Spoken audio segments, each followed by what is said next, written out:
ప్రైజ్లా దేవుని ఉన్నతమైన నామమునకు మహిమ కలుగునుగాక. ప్రభు పేరట మీ అందరికీ శుభాభివందనాలు. ఈ ఉదయకాలము దేవుని వాక్యాన్ని విందాం. కీర్తనలు 43:2. నీవు నాకు దుర్గమైన దేవుడవు, నన్ను త్రోసివేసితివేమి.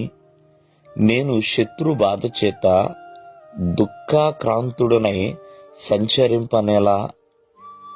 కీర్తనాకారుడు మరి కొన్ని విషయాలు దేవునితో మాట్లాడుతున్నాడండి. మరి మొదటి వచనం నుండి చివరి వచనం వరకు కూడా మరి కీర్తనాకారుడు ఏదో అధైర్యముగా, వేదనలోనో, బాధలోనో, ఇబ్బందులోనో ఉన్నట్లుగా తను మాట్లాడుతున్నాడు. అయ్యా, నాకు న్యాయము తీర్చు నాయనా, నా పక్షమున వ్యాజ్యమాడము, నన్ను విడిపించు తండ్రి, ఇలా నన్ను త్రోసివేసేవేంటి నాయనా. అయ్యా, నేను ఎలా దుఃఖాక్రాంతుడిగా జీవించాలి, నాకు త్రోవ చూపించు, ఇలా చాలా విషయాలని తెలియచేస్తున్నాడు. అట్లా కింద వచనంలో అంటున్నాడు, నా ప్రాణమా నువ్వెలా కృంగి ఉన్నావు అని, నువ్వెలా తొందరపడుచున్నావు అని. మరి మానవ జీవితంలో ఎన్నో మార్లు ధైర్యమును కోల్పోవలసిన పరిస్థితి వస్తూ ఉంటుంది. పిరికివారిగా మారిపోతుంటారు. ఇంకా ఏమీ లేదు, అంతా అయిపోయింది, నాకేమీ లేదు అని అంటూ ఉంటారు. ప్రియమైన వాళ్ళరా, నా జీవితం అయిపోయింది అంటూ చాలా మంది అధైర్యానికి గురవుతారు.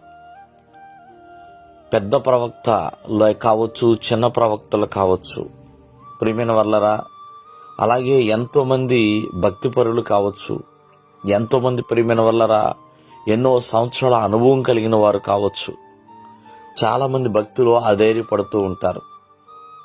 అందుకనే దేవుని యొక్క వాక్యం సెలవిస్తుంది, భక్తుడైన యోబు అంటాడు, నీ భక్తి నీకు ధైర్యము పుట్టింపదా అని. నిజమే, మనం ధైర్యవంతులుగా ఎలా మార్చబడగలుగుతాము? భక్తిని బట్టి. ఒకానొక రోజున ఏలియా కూడా ఆ ధైర్యానికి గురయ్యాడండి. గురయ్యి, ఇంత మట్టుకు చాలును ప్రభువా అన్నాడు. ఇక నా ప్రాణము తీసుకోము అన్నట్లుగా, ఇక చాలును అన్నట్లుగా ప్రియమైన వాళ్ళరా ఎంతగానో మరి తను కృంగిపోయిన పరిస్థితి ఎదురయ్యింది. అలాగే భక్తుడైన పౌలు కూడా తన పరిచర్యలో మరి ఎంతగానో భయము కలిగిన దినములున్నాయి, పోరాటాలు కలిగిన దినములున్నాయి. అయినా సరే ధైర్యంతో ముందుకు కొనసాగాడు. కావున అధైర్యము వద్దు అని దేవుని యొక్క వాక్యం సెలవిస్తుంది. నువ్వు చేస్తున్న భక్తి నీ జీవితానికి ఎల్లప్పుడూ కూడా ధైర్యపరుస్తుంది. అందుకనే భక్తుడైన యెహోషువతో దేవుడు చక్కటి వాగ్దానం ఇచ్చాడు, నిన్ను విడవను ఎడబాయను, నిబ్బరము కలిగి ధైర్యముగా ఉండుము. అటువంటి వాగ్దానాన్ని దేవుడు మనకు కూడా అనుగ్రహిస్తాడండి. దేవుడు మిమ్మల్ని దీవించును గాక. ఆమేన్.